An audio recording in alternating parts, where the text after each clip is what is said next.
Today I'm going to teach you how to change the language in Affinity Designer. This is particularly helpful if you want to work in your native language or switch between languages for different projects. Let's start by launching Affinity Designer on your computer. Once the application opens, go ahead and open your existing file or create a new file.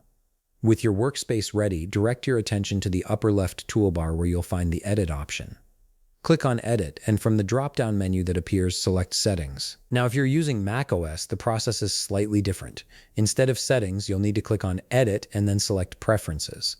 The rest of the steps remain the same regardless of your operating system. Once the Settings window opens, look to the left sidebar and click on General. This section contains various configuration options for Affinity Designer.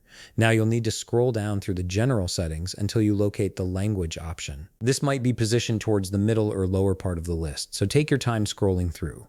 When you find language, you'll notice a drop-down menu right beside it.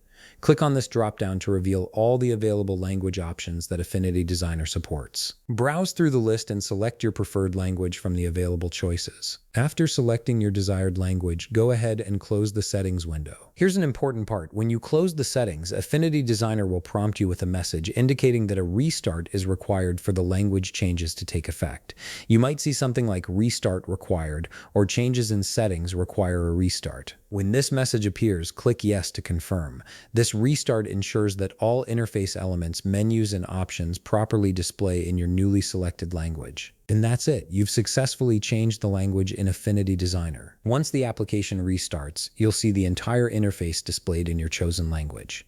If you found this video helpful, please leave a like, subscribe, and see you in the next video.